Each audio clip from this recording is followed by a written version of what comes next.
नमस्कार दोस्तों, हमारी आज की कहानी का नाम है आत्मसम्मान। दीदी चलो साथ में मिलकर चाय पीते हैं और आज नाश्ता भी आप सबके साथ में बैठकर करेंगी।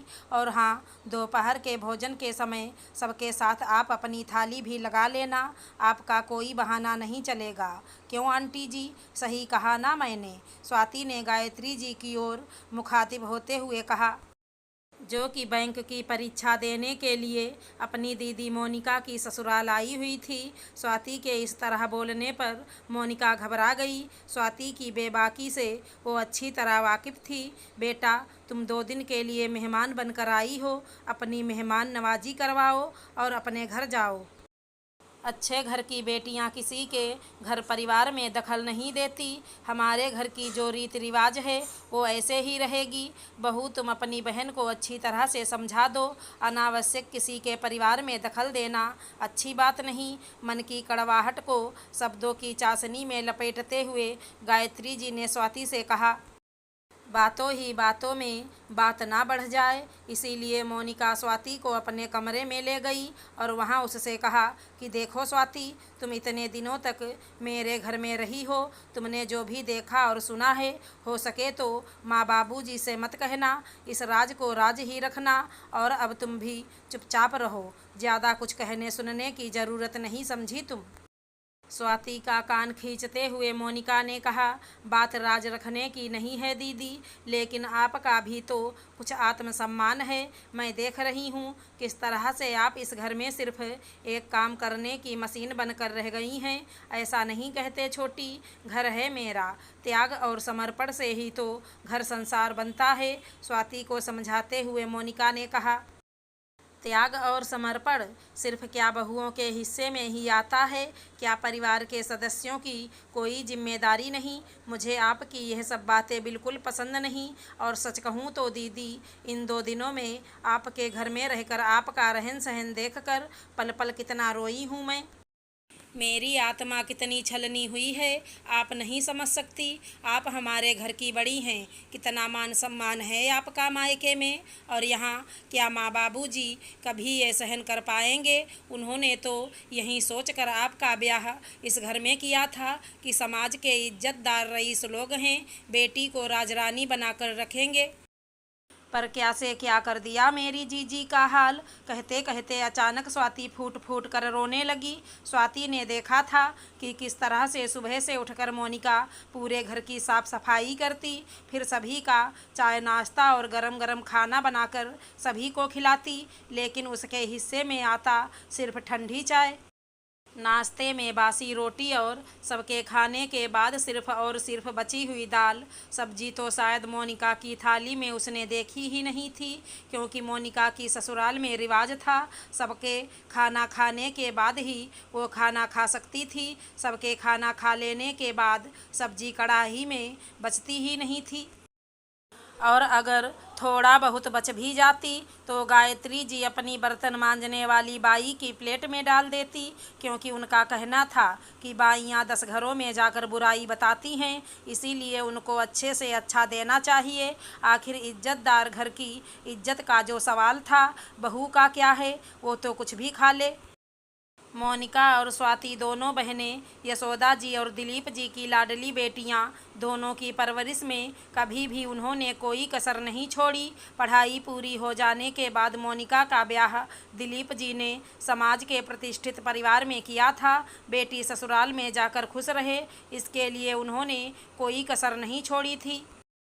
फिर भी मोनिका के ससुराल वालों को हमेशा शिकायत रहती, और जिसके लिए हर तीज त्यौहार पर या आने वाले मेहमानों के सामने गाहे बगाहे मोनिका को नीचा दिखाया जाता। जब भी मोनिका अपने मायके जाती, अपने माता पिता के सामने यही जताती थी कि वो ससुराल में बहुत खुश है। अपनी बेटी की खुशी जानकर माता पिता भी फूले नहीं समाते। आखिर उन्हें अपनी ज़िंदगी में और क्या चाहिए, बस उनकी संतान खुश रहे। मोनिका हमेशा स्वाति से यही कहती कि जब तुम अपने पैरों पर खड़ी हो जाओ तभी ब्याह करना। आजकल लड़कियों का आत्मनिर्भर होना बहुत ज़रूरी है। अपनी बड़ी बहन के कहे गए इन शब्दों का राज स्वाति को अब समझ में आया कि क्यों मोनिका हमेशा नौकरी के पीछे पड़ी रहती है। अपनी दीदी से वादा लेते हुए स्वाति ने कहा कि सिर्फ मैं एक शर्त पर माँ बाबूजी को कुछ नहीं बताऊंगी कि आज से और अभी से आप अपने आत्मसम्मान के लिए आवाज़ उठाएंगी। मेरी दीदी किसी से कम नहीं। जब तक आप अपने आप को महत्व नहीं दोगे, कोई आपका सम्मान नहीं करेगा। लोग आपको नीचे गिराने से कभी बाज नहीं आएंगे।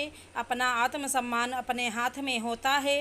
बोलो दीदी, अब आपको क्या मंजूर है? या तो आप आज से ही मेरे सामने सम्मानित जीवन की नींव रखेंगी, या फिर मैं माँ बाबूजी को आपके खुशहाल ससुराल का राज बताऊं। अपने ससुराल में बहू के साथ होने वाले व्यवहार का राज छुपाने के लिए स्वाति ने आज बहुत बड़ी सीख दे दी थी मोनिका को। उसे भी अब समझ में आ रहा था कि वो समझौता कर रही है, इसीलिए उसे इस तरह से हर बात में समझौता करना पड़ रहा है। लेकिन अगर वो अपने लिए आवाज़ उठाएगी तो मजबूरन गायत्री जी को झुकना ही पड़ेगा। चल बहन, तू जीती मैं हारी, अब तू देखना अपना आत्मसम्मान मैं कैसे बचाती हूँ। अगले दिन सुबह की चाय सबके लिए बनाकर मोनिका ने बिना किसी का इंतज़ार किए गरम गरम चाय का मज़ा लिया। नाश्ता बनाने के लिए जो सामान गायत्री जी ने निकाल कर दिया, उसमें मोनिका ने अपना हिस्सा भी बढ़वा लिया। स्वाति के सामने गायत्री जी कुछ भी नहीं बोल सकती थी। अपनी रसोई की पूरी कमान उन्होंने अपने हाथ में लेकर रखी थी। काम पूरा मोनिका करती थी, लेकिन क्या बनना है और कितना बनना है वो सब गायत्री जी की निगरानी में होता था। दोपहर की सब्जी भी जब गायत्री जी ने निकाल कर दी तो मोनिका ने साफ साफ शब्दों में कह दिया, कल से माँ जी सब्जी थोड़ा ज़्यादा मंगवाया कीजिए, या फिर मैं अपने लिए पहले से निकाल कर रख लिया करूँगी, क्योंकि सब्जी के बगैर मैंने अपने मायके में कभी खाना नहीं खाया। मोनिका के इस बदले हुए स्वरूप से गायत्री जी हैरान थी, पर स्वाति की मौजूदगी में कुछ कह भी तो नहीं सकती थी। आज अपनी बहन के साथ हंसते बोलते हुए मोनिका ने अपने आत्मसम्मान की नींव रख ली थी। घर के पुरुषों तक यह बात ना पहुँचे और बात आगे ना बढ़े, इसीलिए गायत्री जी भी अब मोनिका से कुछ नहीं कह पाती। उनकी समझ में आ गया था कि अब बहू ने सर उठाना सीख लिया है। उनकी ज्यादतियों को अब ज़्यादा दिन तक सहन नहीं कर सकती। बड़े घर की बहुओं की खुशहाली का राज स्वाति अपने मन में दबाकर अपने घर वापस आ गई, पर घर आकर फ़ोन पर मोनिका को हिदायत देना नहीं भूलती, खबरदार दीदी, जो अपने आत्मसम्मान से आपने समझौता किया, वरना मुझसे बुरा कोई नहीं होगा। और दोनों बहनें दिल खोल कर हंस पड़ती।